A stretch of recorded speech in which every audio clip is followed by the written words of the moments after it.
Salut les copains, donc bienvenue dans cette nouvelle vidéo où je vais vous montrer tous les outils que j'ai emportés pour la mécanique. Alors sachant que du coup ça fait 1 an que j'habite dans mon 4x4 et je n'y connaissais rien en mécanique et j'ai tout appris avec les pannes de mon 4x4 etc.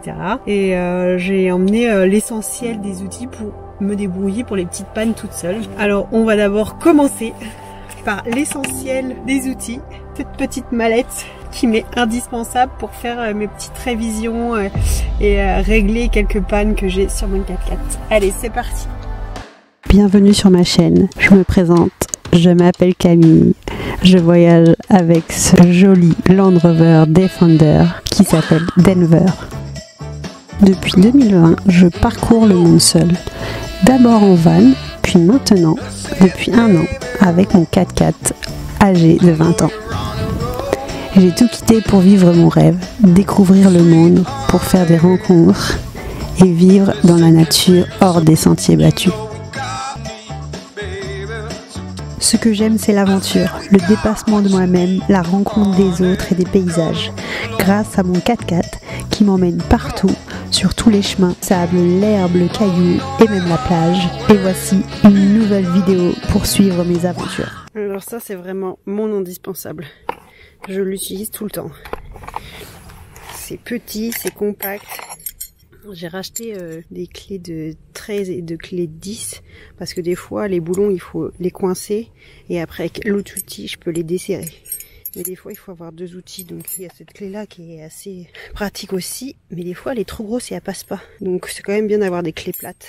Et là il y a tous les embouts. Ça je l'utilise vraiment tout le temps. Ça c'est le tournevis avec plein d'embouts. Donc c'est facile, juste à mettre là et on tourne. Et là il y a 2 crans et là on tourne dans l'autre sens, visser, dévisser. Alors ça c'est une rallonge, viens par là. Il y a plusieurs rallonges comme ça et là on peut mettre les embouts. Ça aussi c'est pratique, on visse, on dévisse. Après il n'y a pas des gros embouts, maximum c'est celui-là, mais bon pour ce que je sais faire toute seule, bah franchement ça c'est quand même la base d'avoir ça quoi. Donc pareil, je vous mets le lien en description si vous voulez vous équiper d'outils qui prennent pas de place mais avec plein d'embouts et plein de possibilités. Et en plus la boîte de rangement elle est costaud, elle se casse pas. Et en plus moi je rajoute 2 clés et ça ferme quand même. Pour l'avoir utilisé là depuis 1 an que je vis en 4x4, ça je l'utilise tout le temps. J'ai aussi une sangle de tractage qui peut tracter 5 tonnes avec 2 crochets qu'on accroche à la voiture et à la voiture qui tracte. Ça je m'en suis servi quand même 2 fois. Une fois quand moi j'étais en panne pour me faire tracter, et aussi j'ai sorti un Volkswagen d'une plage qui était ensablé sur une plage. Donc c'est vraiment pratique, c'est costaud. Il faut la prendre assez longue pour éviter de se rapprocher trop de la zone du danger. Mais moi j'en suis contente. Ça prend pas de place, vous voyez, c'est un peu plus grand que ma main. C'est tout léger. Je pense que c'est quand même indispensable à avoir quand vous faites du off-road et quand vous êtes hors des sentiers battus. Ça peut toujours servir ou même servir à quelqu'un en dépannage. Alors j'ai aussi une clé à filtre qui m'a servi une fois parce que mon filtre à gasoil fuyait, donc je l'ai changé moi-même. Grâce à ça, ça m'a évité de payer de la main d'œuvre dans un garage. J'ai pu dévisser mon filtre à gasoil et le remettre grâce à ça. Il y a une sangle métallique avec des petits piquets.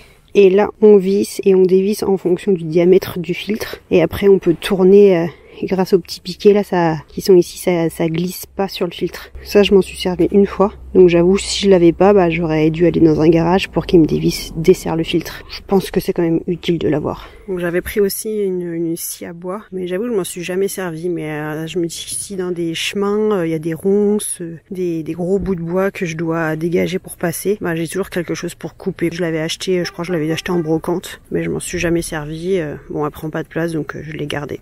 On sait jamais ce qui peut nous arriver dans les chemins en off-road. Ça peut toujours servir s'il y a des obstacles en bois à enlever.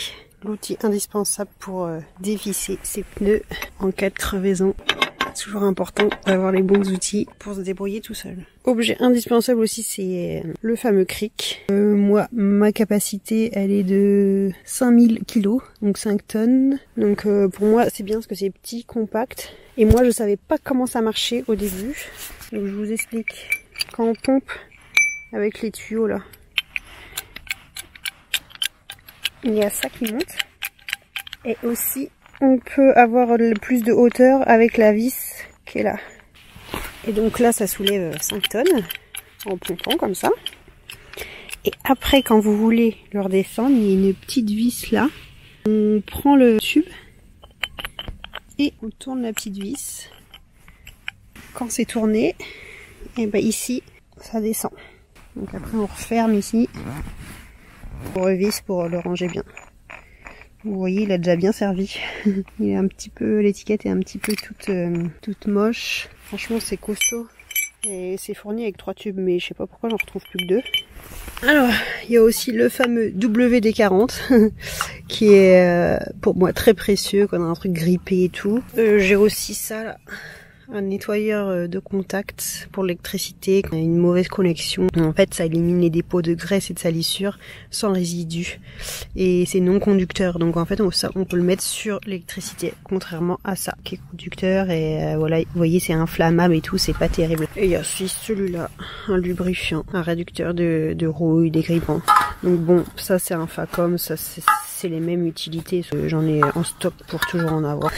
Et pour se protéger quand on fait de la mécanique, j'ai 2 paires de gants. Au cas, cette paire de gants là, elle était dans le câble de traction. Aussi, il y a un torchon pour s'essuyer les mains parce que la mécanique, on sait bien que ça salit. Il y a ça aussi. Donc les câbles, ça, franchement, je m'en sers pas forcément pour moi. À chaque fois, c'est pour dépanner les gens. Et je les ai toujours pris. Et franchement, je les utilise assez régulièrement. Il y a souvent des gens qui viennent me demander, en France comme à l'étranger, de leur dépanner.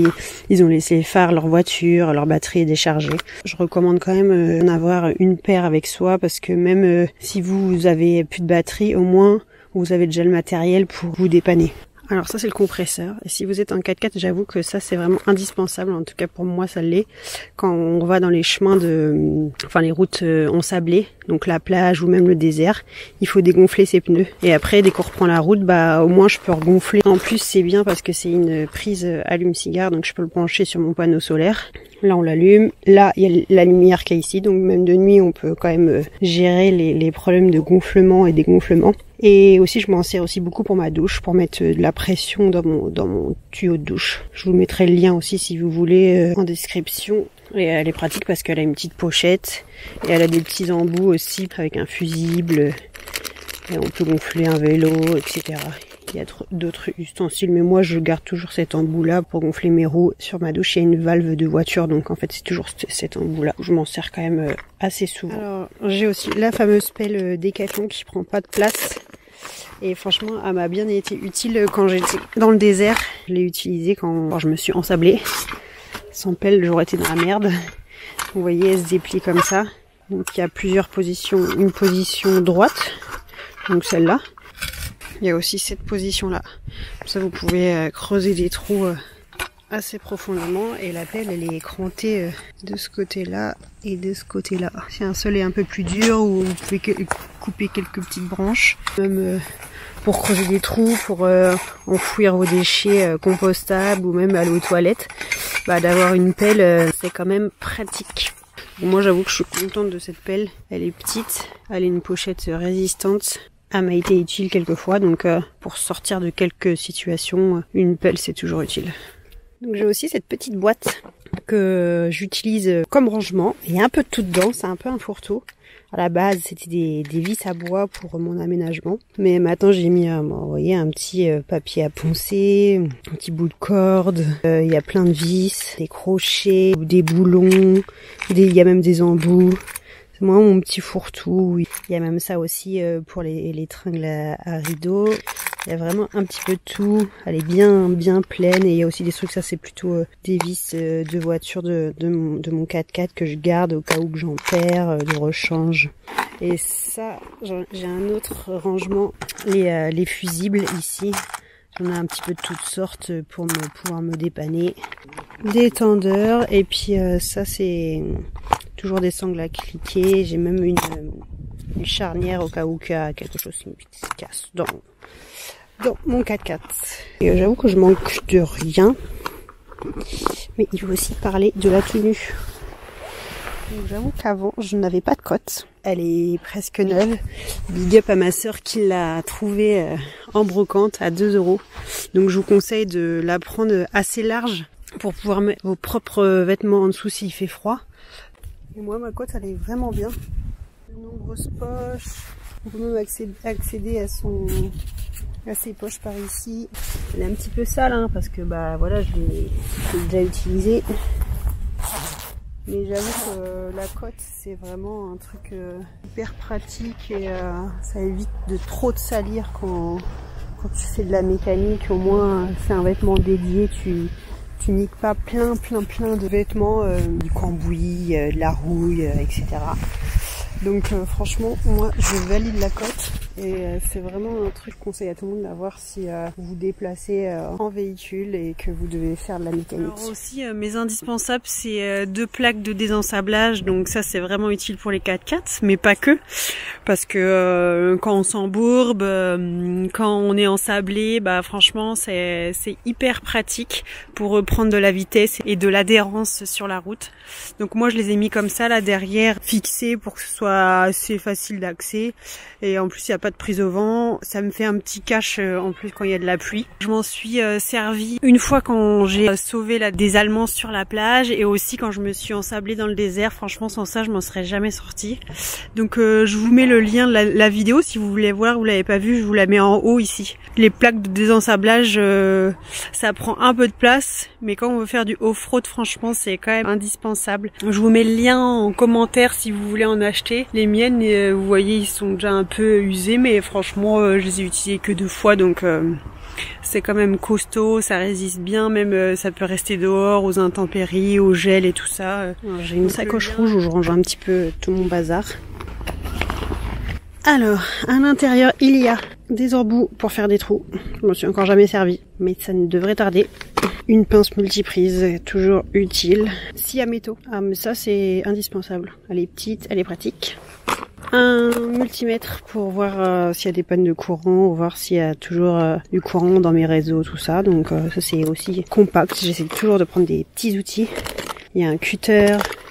Il y a encore plein d'embouts parce que bah les embouts c'est la vie, hein. Ça on en a jamais trop. Ah oui, j'ai pas beaucoup de pièces de rechange pour mon 4x4, mais en fait au Maroc j'avais démonté et changé les plaques quête de frein, et il y en avait qui étaient encore bonnes. Du coup je les ai gardées pour les remettre un autre jour sur ma voiture. Donc j'en ai deux, une comme ça et une comme ça. Et j'avoue que j'ai pas beaucoup de pièces de rechange parce que je voyage toujours dans des pays où je peux trouver des pièces si tu dois partir loin, que prendre le filtre à air, filtre à gasoil, filtre à huile. C'est toujours bien d'avoir au moins ça avec soi. Et si vous savez que vous avez des pannes récurrentes, c'est bien de se procurer des pièces. Au moins vous êtes sûr de la fiabilité. Alors j'ai des Colson aussi parce que ça c'est bien des fois pour attacher des petits trucs qui traînent. Et j'ai aussi toujours beaucoup d'élastiques et de tendeurs. Donc là ça, j'ai des bouts de chambre à air parce que bah ça c'est aussi toujours utile. Vous voyez, j'ai un pinceau, j'ai de la chaîne, un peu de bordel là-dedans, la ficelle. C'est aussi, j'ai une sangle à cliquer pour fixer des choses au cas où il y a des choses qui s'envolent sur le toit, etc. J'avoue que cette boîte-là, c'est un petit peu la boîte à bazar, mais elle m'est utile. Hein. J'ai du scotch aussi. J'ai un petit peu de tout pour parer à toutes les éventualités des pannes, pour fixer, rescotcher, tendre, tout ce que j'ai dans cette petite mallette à fourre-tout. Aussi des embouts pour ma tronçonneuse, pour ma perceuse que j'utilise de temps en temps. Ouais, j'ai quand même bien utilisé, mais la boîte elle est pas solide, elle s'est cassée, donc j'ai dû mettre un renfort en scotch. Et ça c'est pour faire des trous dans le bois, des trous dans le béton, des trous dans le fer. Il y a aussi là des embouts pour mettre au bout de ma perceuse. J'ai encore des embouts ici. Donc ça c'est pas forcément indispensable, mais ouais, moi je m'en sers quand même quelques fois, surtout de tous ces embouts là. Et ouais, les fourrés, je m'en suis servi pas mal, un peu dans le fer et aussi dans le bois pour faire mon aménagement, tout ça. Donc je les prends, ça prend pas trop de place et je les prends toujours avec moi. Comme ça j'en ai, j'ai pas à galérer si je veux percer des trous quelque part. Au moins je peux. Ma fameuse perceuse, c'est ça. Elle est pas très compacte, elle est vieille, mais je l'avais de ma vie d'avant. Donc c'est une Black & Decker 12 volts. J'ai aussi un chargeur en plus. Et franchement, je l'utilise quand même souvent. Dès que j'ai un problème dans mon bois pour fixer des choses dans mon aménagement. Quand il y a un truc qui se casse, je vous conseille d'avoir une visseuse, des visseuses. Mais j'avoue que celle-là, elle est un peu grosse. Si je changerais, je prendrais une plus légère et une plus compacte. Ouais, bon, tant qu'elle fonctionne, je la garde et je verrai quand elle tombera en panne pour en racheter une plus petite. Mais c'est quand même un objet assez indispensable, je pense. Après, on peut toujours faire avec des tournevis, etc. Mais ça va quand même plus vite avec la visseuse. Je voulais vous faire voir aussi où est-ce que je range mes outils. Donc vous voyez, derrière mon siège conducteur et mon siège passager, quand je rebêche les sièges, j'ai un petit espace. Donc en fait, tous mes outils sont là, sauf les plaques de désensablage qui sont derrière. Mais sinon, tout rentre ici. Un autre espace ici et aussi un petit vide là. J'essaie de tout fourrer ici. Comme ça, je sais que mes outils sont rangés au même endroit et ça prend très peu de place. Voilà, la vidéo est terminée. J'espère que ça vous a plu, que ça vous a donné 2-3 pistes d'outils à emmener pour vos road trips et vos voyages à travers le monde. Si ça vous a plu, n'hésitez pas à me mettre un petit pouce bleu et même si vous avez d'autres suggestions de matériel à emporter, n'hésitez pas à me laisser un petit commentaire. Et je vous mets tous les liens des produits que je vous ai présentés dans ma description si vous voulez aussi vous en procurer. Je vous souhaite une bonne journée et à bientôt.